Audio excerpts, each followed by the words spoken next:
Hello guys, आपका मेरे channel पे स्वागत है। माफ़ करिएगा, उस वीडियो में कुछ टेक्निकल प्रॉब्लम होने के कारण वो वहाँ उसका एंड कर दिया गया है।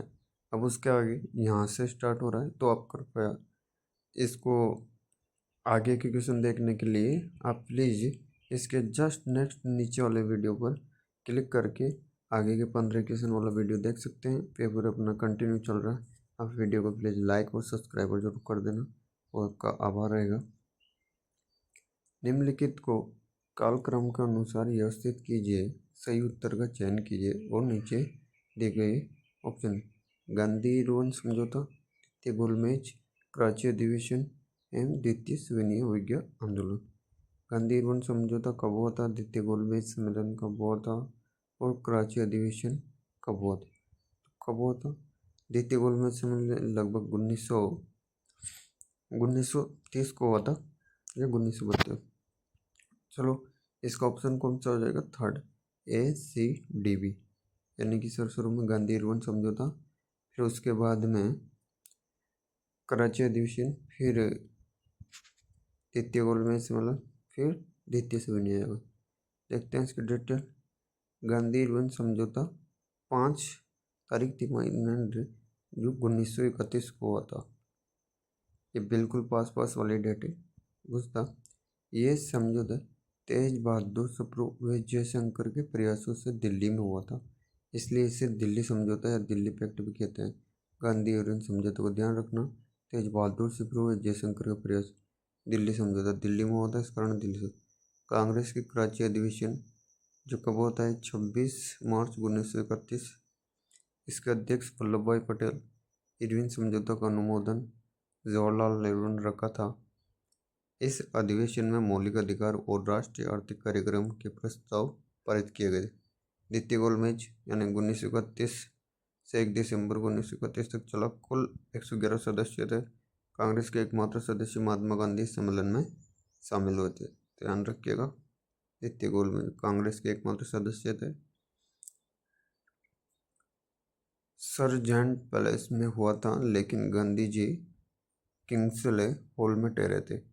लंदन में सेंट जेम्स पैलेस की सीढ़ियों से उतरते हुए गांधी को ब्रिटिश नागरिक फ्रैंक मॉरिस ने अर्धनग्न फकीर कहा था, यानी कि वो धोती कुर्ता पहनते थे, तो उसे देखकर फ्रैंक मॉरिस नाम का कोई व्यक्ति होगा, उसने अर्धनग्न फकीर कहा, यानी कि भीख मांगने वाला। प्लीज़ आप वीडियो को लाइक और सब्सक्राइब जरूर कर दीजिएगा, आपका आभार रहेगा। इस सम्मेलन के समय भारत के वायसरॉय वेलिंगटन तथा भारत सचिव सैमुअल और रैमजो मैकडोनाल्ड ब्रिटेन के प्रधानमंत्री थे। कौन थे? Ramsay MacDonald. अभी भी जैसे अमेरिका के राष्ट्रपति डोनाल्ड ट्रंप है, तो इसी तरह ध्यान रख लेगा। द्वितीय सविनय विज्ञान आंदोलन 1932-34। कांग्रेस ने 1 जनवरी 1932 को दूसरी बार सविनय विज्ञान आंदोलन शुरू किया। ध्यान रखना, वेरी इंपॉर्टेंट है। द्वितीय बार सविनय विज्ञान आंदोलन 1 जनवरी 1932 से स्टार्ट हुआ। शुरू करने का निर्णय लिए, लेकिन सरकार ने कांग्रेस को गैर सरकारी संस्था घोषित कर दिया। गांधी जी ने 1 अगस्त 1933 को व्यक्तिगत सविनय विज्ञान शुरू किया। अगला क्वेश्चन भी जमाने के अनुसार ही, निम्नलिखित को कालक्रम अनुसार लिखिए, यानी कि किसने पहले राज किया? बलबन, मोहम्मद तुगलक, इल्तुतमिश एवं AK। कौन आएगा इसमें सबसे पहले? AK यानी कि अलाउद्दीन। मुझे अलाउद्दीन ही लग रहा, ये नहीं, परंतु कौन आएगा? मोहम्मद तुगलक। उसके बाद में आएगा बलबन, फिर आएगा अलाउद्दीन, फिर उसके बाद आएगा इल्तुतमिश, यानी कि सबसे लास्ट में इल्तुतमिश है। तो इसका option number second is correct answer. Title देखते हैं। इल्तुतमिश वस्तुतः दिल्ली का प्रथम शासक इल्तुतमिश था। ये तुर्किस्तान की इल्बारी जाति के शमसी वंश था। ध्यान रखना, ये ऐबक का गुलाम तथा दामाद था। ध्यान रखना, ऐबक का क्या था? गुलाम तथा दामाद। बलबन। 1266 ईस्वी में नासिरुद्दीन मोहम्मद की मृत्यु होने के बाद बलबन ने स्वयं को सुल्तान घोषित किया था। ये स्वयं को अफरासियाब का वंशज मानता। किसका? अफरासियाब। अलाउद्दीन एक के 1296 में ये गद्दी पर बैठा। इसने सिकंदर सानी की उपाधि, सिकंदर सानी अलाउद्दीन की उपाधि है। देन इसने अपने राज्य में धर्म और राजनीति को अलग अलग रखा। मोहम्मद तुगलक। जोनाखा मोहम्मद बिन तुगलक के नाम से 1325 में गद्दी पर बैठा। ये दिल्ली सुल्तानों में सबसे शिक्षित तथा अपूर्व प्रतिभा का धनी व्यक्ति था। आगे चलते हैं अगला क्वेश्चन पर। क्वेश्चन नंबर 18, निम्नलिखित में से असत्य युग्म को पहचानिए। भारत का उत्तरी बिंदु, माफ करिएगा, अब भारत का भूगोल स्टार्ट हो गया। भारत के भूगोल के 5-6 क्वेश्चन एग्जाम में निश्चित रूप से देखने को मिलेंगे, उसी से रिलेटेड यानी कि सिलेबस के अकॉर्डिंग महत्वपूर्ण क्वेश्चन है। आप इनको ज़रूर याद कीजिएगा और क्वेश्चन को बार बार आप 1-2 बार वीडियो देख लेंगे तो मैं कह रहा हूँ अगली बार भी मैंने इसी नोट्स को यानी कि इसी क्वेश्चनों को पढ़कर एग्ज़ाम दिया था। लगभग मैं अच्छा पेपर गया था, उसमें वो 15 नंबर कम होने के कारण मैं बाहर हो गया था। इसमें देखते हैं भारत का उत्तरी बिंदु कौन सा है। उत्तर वाला बिंदु ध्यान रखना है, उत्तर वाला बिंदु इंद्रकोल की बुद्धि, ये इंद्रकोल। इसमें क्या पूछा? असत्य। तो भारत का उत्तरी बिंदु इंद्रकोल, भारत का दक्षिण बिंदु कन्याकुमारी, भारत का पूर्वी बिंदु किबुतु, भारत का पश्चिम बिंदु गौर माता। तो इसमें कौन सा हो जाएगा? कन्याकुमारी। ऑप्शन नंबर 2 गलत है, क्योंकि कन्याकुमारी भारत की ये स्थलीय सीमा का है। देखते हैं, भारत का उत्तरी बिंदु लद्दाख में स्थित है इंद्रकोल। यहाँ से 37 डिग्री 6 मिनट उत्तरी अक्षांश रेखा गुजरती है। भारत का दक्षिण बिंदु अंडमान निकोबार द्वीप समूह में स्थित है, जिसको इंद्र पॉइंट बोलते हैं। उत्तर वाला इंद्रकोल, नीचे वाला पॉइंट, यहाँ से 6 डिग्री 45 मिनट और 10 यानी कि 10 मिनट डबल उत्तरी अक्षांश रेखा गुजरती है। भारत का पूर्वी बिंदु अरुणाचल प्रदेश में स्थित किबुतु वालुंग नामक स्थान पर है। यहाँ से 97 डिग्री 25 मिनट पूर्वी देशांतर रेखा गुजरती है। भारत का पश्चिम बिंदु गुजरात राज्य के गौर माता नामक स्थान पर स्थित है। यहाँ से 67 डिग्री गौर माता नामक स्थान 67 डिग्री 7 मिनट पूर्वी देशांतर रेखा से गुजरती है। भारत तथा श्रीलंका के मध्य स्थित मन्नार की खाड़ी के संदर्भ में सही कथनों का चयन कीजिए। क्वेश्चन नंबर 19 है, मन्नार की खाड़ी में पंबन द्वीप स्थित है। पंबन द्वीप आदम के पुल का हिस्सा है। यहाँ बड़ी मात्रा में कायल पाए जाते हैं। ये द्वीप तमिलनाडु के प्रायद्वीप धरातल का विस्तार है। तो इसमें कौन कौन से सत्य? ए बी और डी ये दोनों क्या है? सही कथन है। ए बी और डी। मन्नार की खाड़ी में कौन सा द्वीप है? पंबन द्वीप। पंबन द्वीप आदम के पुल का हिस्सा है, बिल्कुल सही है। सी यहाँ पर क्या हो जाएगा? गलत हो जाएगा, ऐसा कुछ नहीं। और लास्ट डी ये सही है। ये द्वीप तमिलनाडु के प्रायद्वीपीय धरातल का विस्तार है। ऑप्शन नंबर इसका 4 सही हो जाएगा। व्याख्या देख लेते हैं। भारत तथा श्रीलंका के मध्य मन्नार की खाड़ी में पंबन द्वीप स्थित है, जो प्राचीन आदम पुल का हिस्सा है। यह तमिलनाडु के रामनाड जिले का धरातलीय विस्तार है। कायल लेगून यानी कायल जो लेगून मालाबार तटीय मैदानों में पाए जाते हैं, जो जिले होती है वास्तव में। अगला क्वेश्चन देख लेते हैं। भारत की जलवायु मोटे तौर पर है तो कौन सी है? उष्णकटिबंधीय मानसून। बिल्कुल वेरी इंपॉर्टेंट क्वेश्चन, याद रखिएगा। आप चैनल को लाइक और सब्सक्राइब जरूर कर दे प्लीज़, इससे मोटिवेशन मिलता है और साथ में वीडियो ग्रोथ करता है। हमारा छोटा सा चैनल है, आपके प्रयास से और आपका एक छोटा सा लाइक और सब्सक्राइबर से कुछ ऊपर जा सकता है, तो कृपया इतना जरूर करिएगा। भारत को जलवायु की दृष्टि से उष्णकटिबंधीय मानसूनी जलवायु वाला देश माना जाता है। भारत में उष्णकटिबंधीय मानसूनी जलवायु पाई जाती है। भारत में मानसूनी पवनें अरब सागर तथा बंगाल की खाड़ी दोनों ओर से चलती है तथा इसकी दिशा ऋतु परिवर्तन के साथ बदलती रहती है। इसलिए भारतीय जलवायु को उष्णकटिबंधीय मानसूनी जलवायु की संज्ञा दी जाती है। अगला क्वेश्चन देख लेते हैं। गोदावरी नदी के संदर्भ में सत्य कथन नहीं है। गोदावरी नदी का इसमें जिक्र किया गया है जिसमें अपन को गलत कथन चाटना है। ये नदी प्रायद्वीपीय पठार की सबसे लंबी नदी है। क्या ये सबसे लंबी नदी है? भारत की दूसरी सबसे लंबी नदी है। इस नदी की लंबाई 1465 है। इस नदी पर महाराष्ट्र में नागार्जुन सागर बांध बना है। तो इसमें ऑप्शन नंबर 4 करेक्ट आंसर हो जाएगा।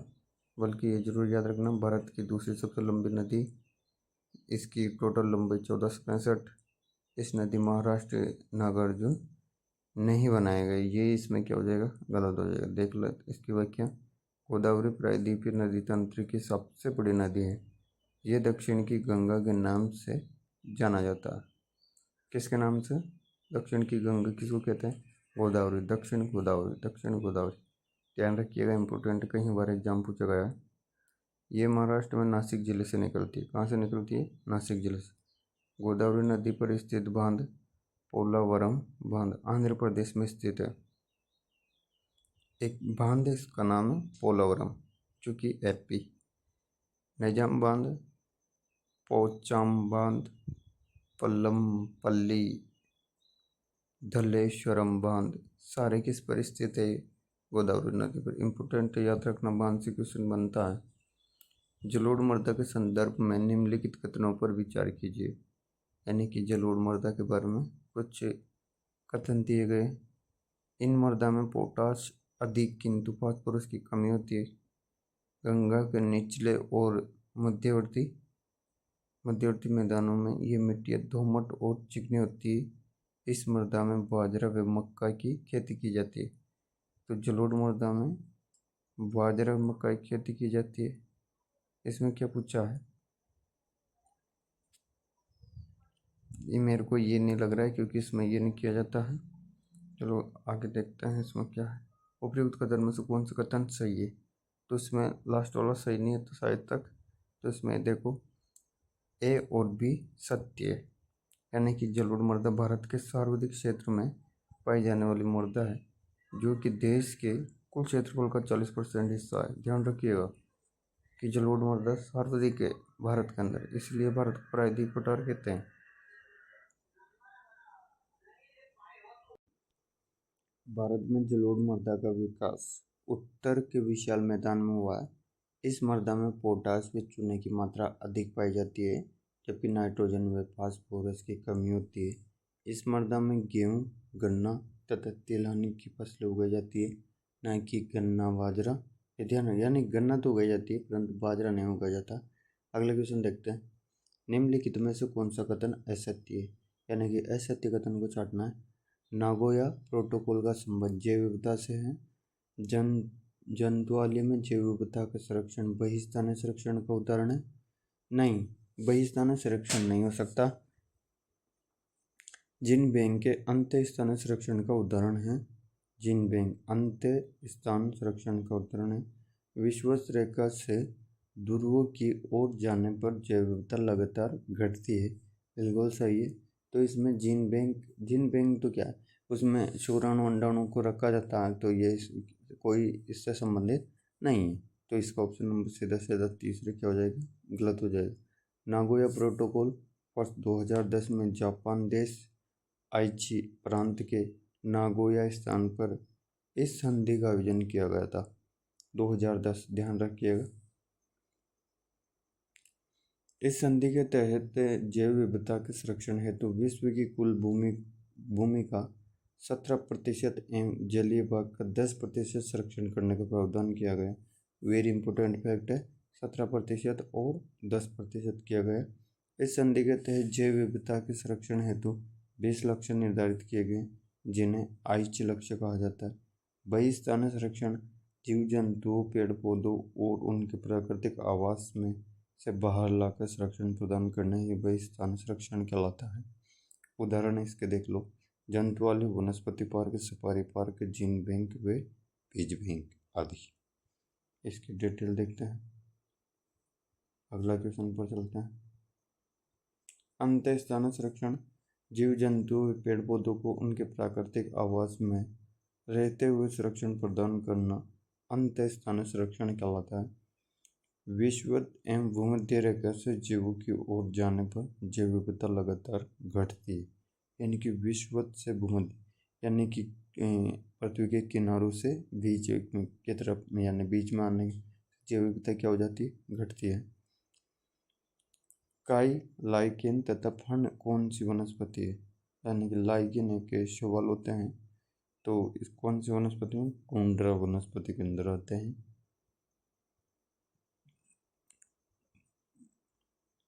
टुंड्रा वनस्पति ऊंचाई लगभग 4,876 मीटर से 6100 मीटर के अंदर ये झाड़ियाँ यानी कि वनस्पति पाई जाती है। मुख्य वनस्पति छोटी झाड़ियाँ, घास, काई व फूल वाले पौधे होते हैं। ग्रीष्म ऋतु में बर्फ के पिघलने पर एल्पाइन झाड़ियाँ एवं अन्य पौधों में फूल निकल आते हैं एवं घास के उगने से चारागाह का विकास हो जाता है। अगला क्वेश्चन देखते हैं। आज वीडियो को लाइक, सब्सक्राइबर चैनल को कर ले प्लीज, का आभार रहेगा। निम्नलिखित में से कौन सा संविधान संशोधन अधिनियम के द्वारा भारतीय संविधान की प्रस्तावना में परिवर्तन किया गया? संविधान में यानी कि संविधान का प्रस्तावना में कौन से संविधान संशोधन है? तो लगभग सभी को याद होता है 42वां संविधान संशोधन अधिनियम। कॉमन है, ऐसे क्वेश्चन अपन को याद होने भी चाहिए पहले से ही। व्याख्या देख लेते हैं। 42वें संविधान संशोधन अधिनियम 1976 द्वारा प्रस्तावना में अब तक केवल एक बार संशोधन हुआ, जिसके तहत 3 नए शब्द जोड़े गए। जैसे मैंने याद रखा डी यानी कि देखो ASP तो लगभग याद होता है, तो उसके आगे ए रखना है अपन। देखो ए से बनेगा समाजवाद और बी से बनेगा पंथ निरपेक्ष, और एक और आएगा, अभी देखना ऊपर की साइड पर, वो है अखंड। इसकी डिटेल देख लेते हैं। इनका अर्थ क्या होता है? समाजवाद। समाजवादी शब्द का अर्थ ये है कि ऐसी संरचना जिसमें उत्पादन के मुख्य साधनों, पूंजी, जमीन, संपत्ति आदि पर सार्वजनिक स्वामित्व या नियंत्रण के साथ वितरण में समतुल्य सामंजस्य होता है। पंथ निरपेक्ष राज्य का अर्थ होता है, स्पष्ट रूप से संविधान में उल्लेख नहीं किया गया, तथापि इसमें कोई संदेह नहीं है कि संविधान के निर्माता ऐसे ही राज्य की स्थापना करने चाहते थे। इसलिए संविधान में अनुच्छेद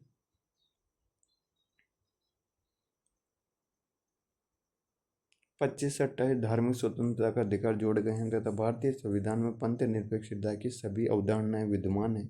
अर्थात हमारे देश में सभी धर्म समान हैं और उन्हें सरकार का समान समर्थन प्राप्त है। और ये तीसरा शब्द अखंडता, तो ASP से याद रखेंगे,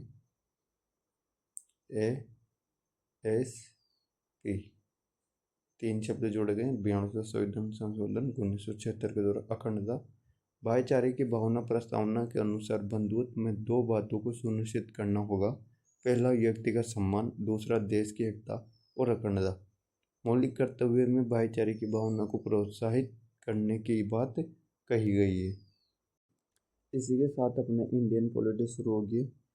ध्यान रखना, इंडियन पॉलिटी के भी अपने पटवार में क्वेश्चन आएंगे। सिलेबस का अकॉर्डिंग दे रखा है संविधान, उसी टॉपिक में से क्वेश्चन लिए गए हैं।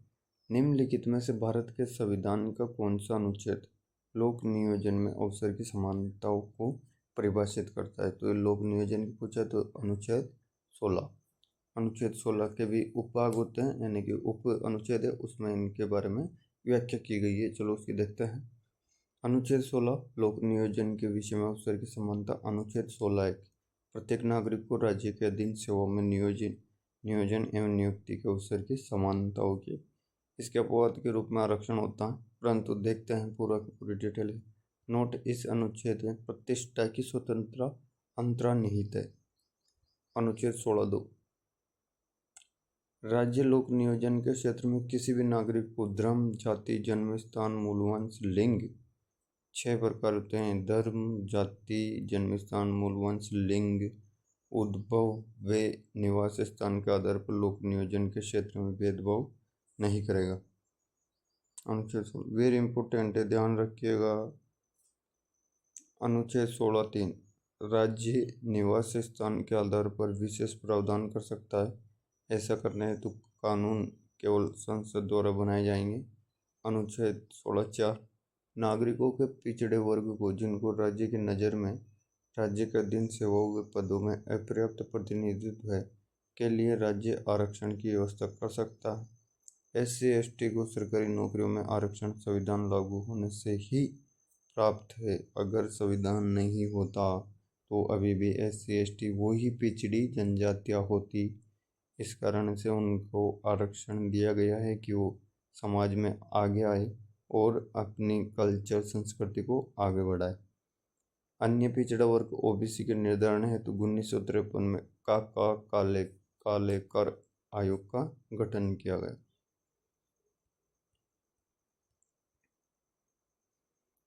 जिसने 1955 में अपनी रिपोर्ट दी थी। ध्यान रखिएगा, इम्पोर्टेंट। अगला क्वेश्चन देख लेते हैं। निम्नलिखित में से भारतीय संसद में शामिल होते हैं। कौन कौन होते हैं? याद रखिएगा, राष्ट्रपति, लोकसभा और राज्यसभा तीनों शामिल होते हैं। तो इसका सही आंसर सिर्फ बी छोड़ दो इसमें। ऑप्शन नंबर 3 A, C और D। संविधान के अनुच्छेद 79 के अनुसार भारत की संसद राष्ट्रपति और 2 सदनों लोकसभा और राज्यसभा से मिलकर बनी रही। राष्ट्रपति के बारे में लगभग देख लेते हैं। डिटेल याद रखना इंपॉर्टेंट है। राष्ट्रपति से क्वेश्चन बनने की पूरी संभावना है। अनुच्छेद 52 में एक राष्ट्रपति होगा। अनुच्छेद 53 संघ की कार्यपालिका की शक्तियाँ राष्ट्रपति में निहित होगी। 54 राष्ट्रपति का चुनाव निर्वाचन मंडल द्वारा संपन्न होता है। राष्ट्रपति के चुनाव में प्रत्येक सदस्य वीरता के आधार पर मतदान करता है। निर्वाचन मंडल में संसद के दोनों सदनों के निर्वाचित सदस्य, साथ ही में राज्यों की विधानसभा के निर्वाचित सदस्य होते हैं। 70वें संविधान संशोधन 19 दिल्ली और पांडुचेरी को विधानसभा या राष्ट्रपति चुनाव में हिस्सा लेगी। लोकसभा का उल्लेख अनुच्छेद 81 में है।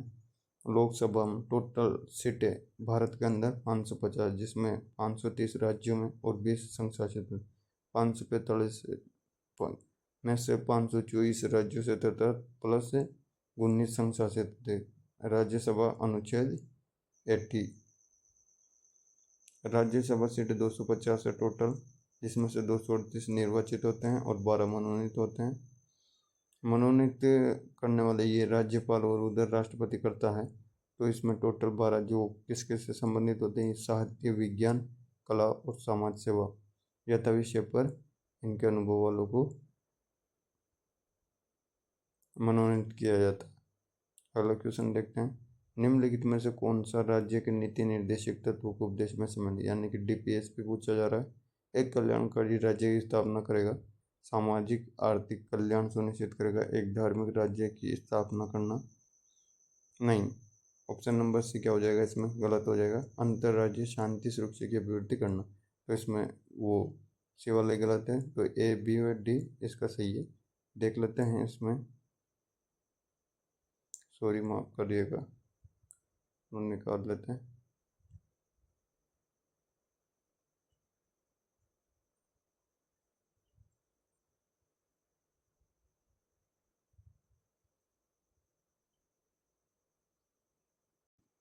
भारत के संविधान के भाग 4 के अंतर्गत अनुच्छेद 36 से 51 तक राज्य के नीति निर्देशक तत्वों का उल्लेख किया गया है। नीति निर्देशक तत्वों का उद्देश्य एक कल्याणकारी राज्य की स्थापना करना, न कि धार्मिक राज्य स्थापन करने, सामाजिक और आर्थिक कल्याण सुनिश्चित करना, अंतर्राष्ट्रीय एवं सुरक्षा की अभिवृद्धि करना। अगला क्वेश्चन देखते हैं। आप चैनल को लाइक और सब्सक्राइब जरूर करेगा, आपका आभार रहेगा। निम्नलिखित में से कौन सी समिति के द्वारा शासन के लोकतांत्रिक विकेंद्रीकरण की सिफारिश की गई थी, यानी कि लोकतांत्रिक विकेंद्रीकरण? तो किसके द्वारा? ये बलवंत राय मेहता। ये समिति किससे संबंधित है? पंचायती राज से। देख लेते हैं। बलवंत मेहता समिति 1957, कब है? 1957 इसका गठन हुआ था। बलवंत राय मेहता की अध्यक्षता में वर्ष 1957 में समिति गठित की गई, जिसने अपनी रिपोर्ट एक साल क्या उसे जिसने अपनी रिपोर्ट वर्ष 1958 में प्रस्तुत की थी। इस समिति ने लोकतांत्रिक विकेंद्रीकरण के आधार पर त्रिस्तरीय पंचायती राज व्यवस्था की सिफारिश की थी। ध्यान रखना, बलवंत राय ने कितनी कही थी? त्रिस्तरीय। इस समिति के अनुशंसा निम्नलिखित है। त्रिस्तरीय पंचायत राज की स्थापना की जानी चाहिए। इसके अंतर्गत ग्राम पंचायत का चुनाव प्रत्यक्ष एवं सीधा होगा, जबकि पंचायत समिति एवं जिला समिति का चुनाव अप्रत्यक्ष रूप से होगा। नियोजन एवं विकास की सभी गतिविधियां इन संस्थाओं को सौंपी जाए। अगली समिति है अशोक मेहता समिति 1977। वर्ष 1978 में इसने अपनी रिपोर्ट दी। द्विस्तरीय पंचायत राज होगा, जिसमें जिला परिषद व मंडल पंचायत नामक 2 स्तर होंगे। 15 से 20 हजार आबादी के लिए मंडल पंचायत का गठन होगा। समिति ने जिला स्तर को सर्वाधिक महत्व दिया। जनपद स्तर योजनाओं के निर्माण के लिए उत्तरदायी और कार्यकारी निकाय के रूप में माना। अगली समिति है GV राव समिति 1985। योजना आयोग ने ग्रामीण विकास एवं गरीबी निवारण कार्यक्रम की समीक्षा के लिए 1985 में इस समिति की स्थापना की। पंचायती राज संस्थाओं के संदर्भ में जिला स्तर पर जिला विकास आयुक्त जैसा न्याय पद स्थापित करने की अनुशंसा की। इस समिति ने 4 स्तर पर पंचायती राज संस्थाओं के गठन की सिफारिश की। पहला, राज्य परिषद। सेकंड, जिला परिषद। थर्ड, मंडल परिषद। चौथा, ग्राम पंचायत। इस समिति ने पंचायत राज संस्थाओं का कार्यकाल 5 वर्ष से बढ़ाकर 8 वर्ष करने की सिफारिश की थी, जो कि गलत होता। अगली समिति देख लेते हैं। LS सिंघवी समिति 1986।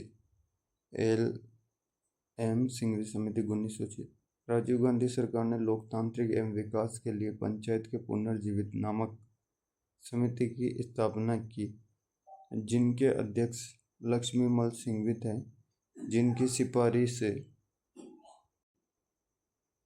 जिसकी सिफारिश पंचायत राज संस्थाओं को संवैधानिक रूप से मान्यता दी जानी चाहिए। गांव के समूह के रूप में न्याय पंचायतों की स्थापना की जाए।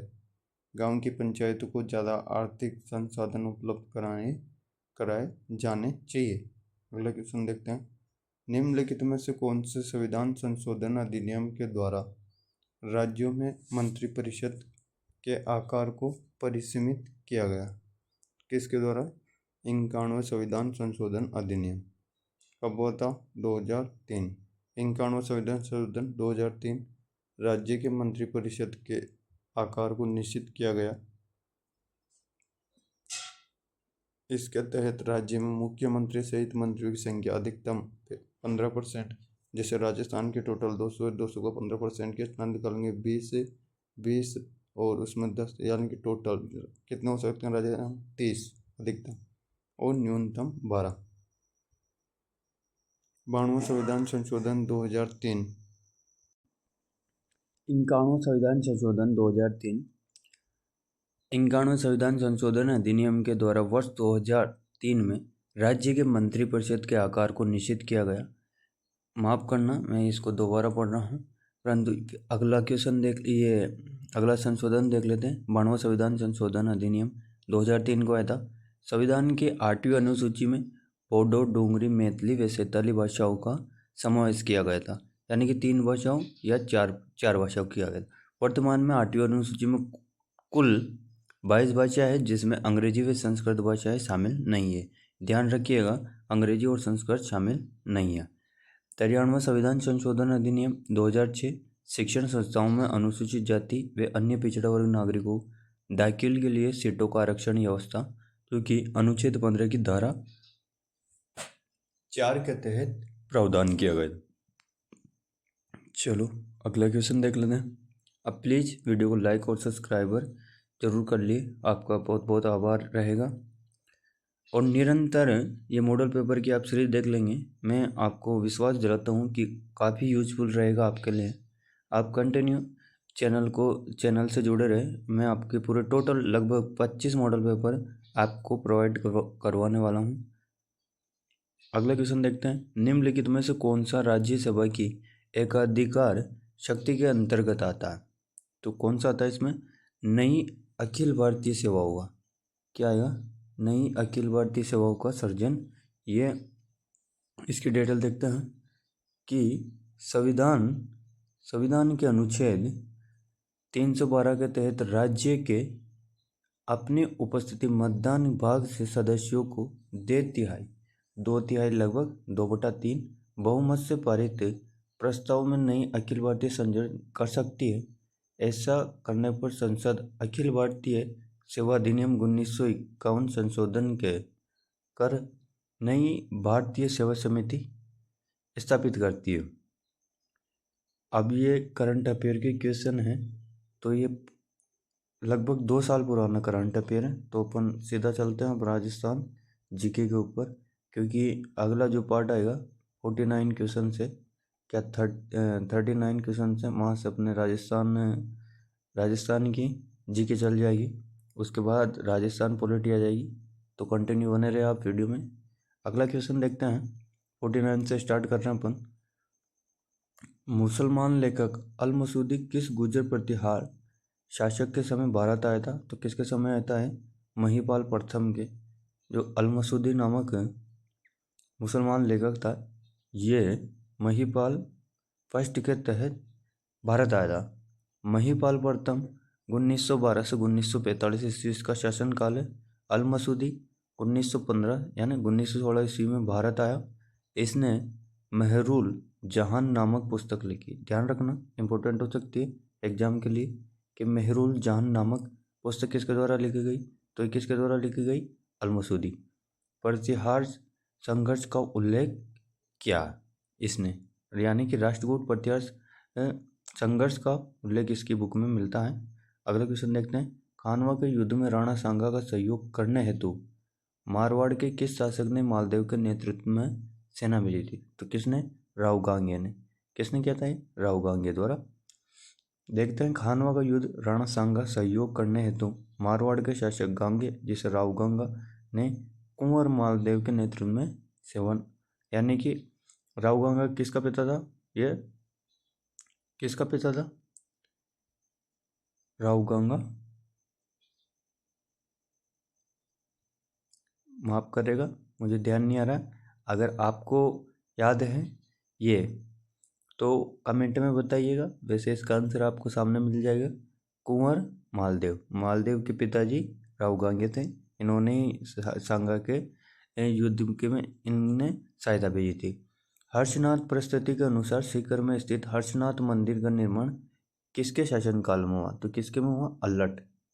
किसके में? अल्लट। ध्यान रखिएगा। डिटेल देखते हैं। हर्षनाथ परिस्थिति सीकर में स्थित हर्षनाथ मंदिर से प्राप्त हुई है। यह परिस्थिति सांबर के चौहान शासक विग्रहराज प्रथम के काल की है।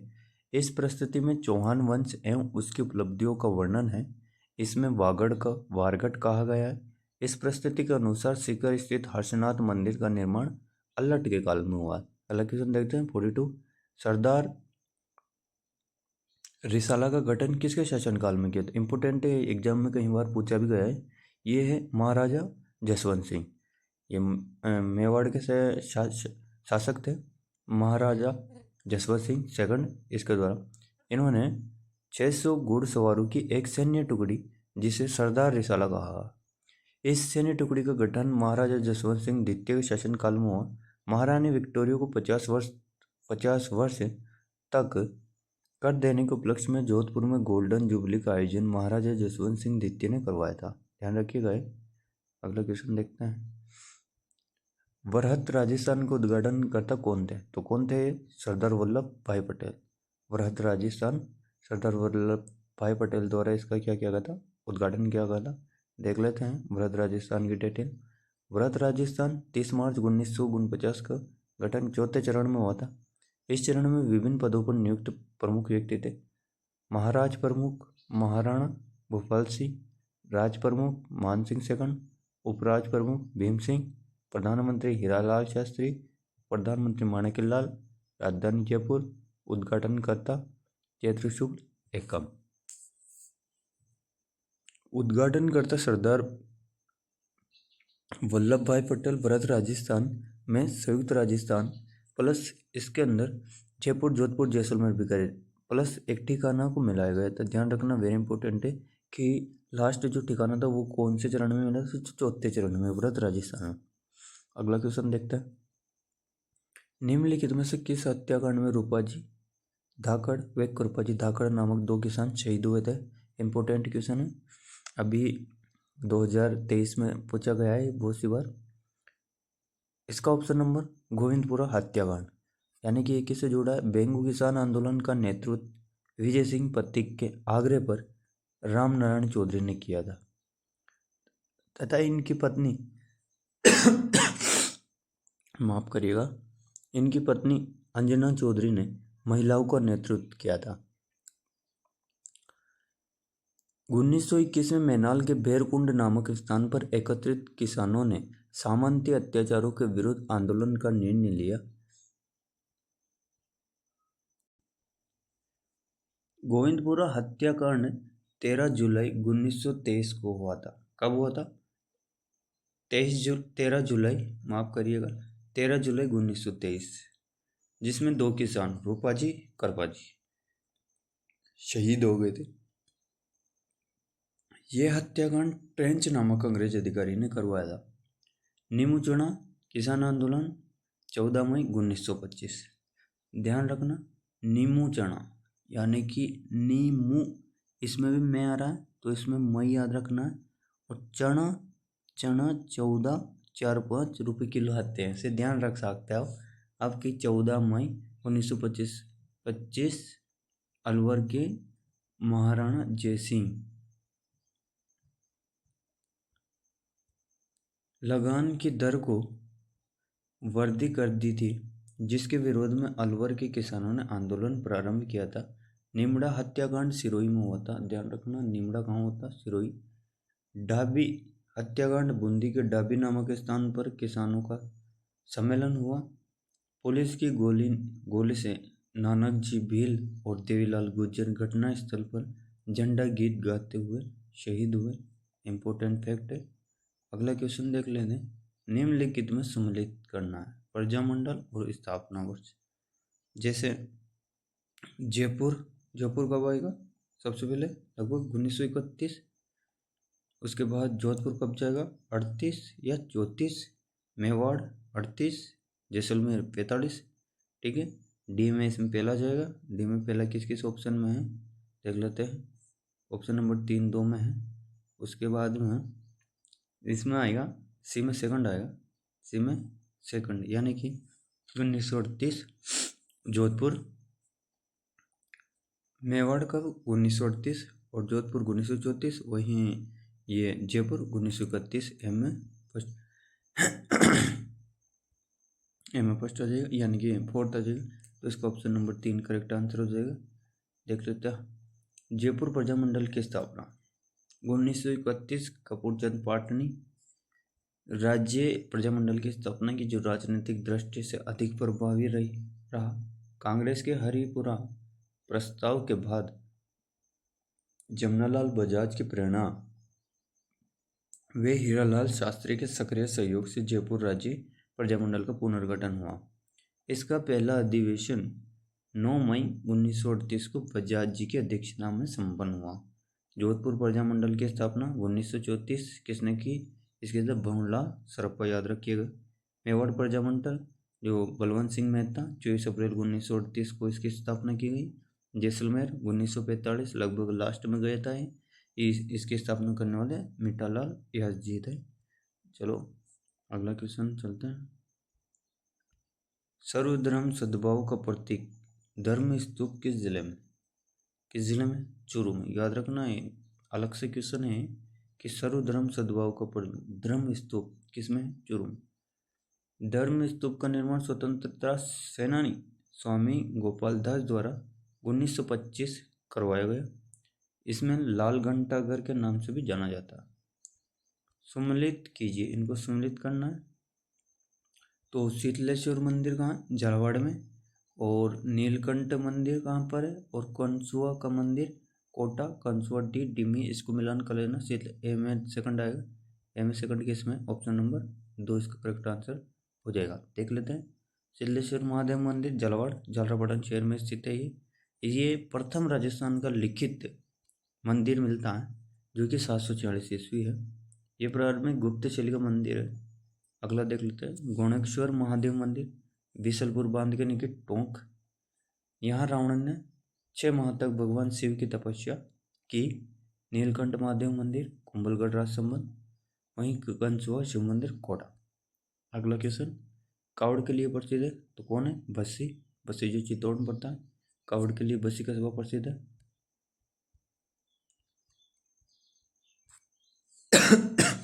आप करिएगा। लकड़ी से निर्मित मंदिर नुमा आकृति कावड़ कहलाती है।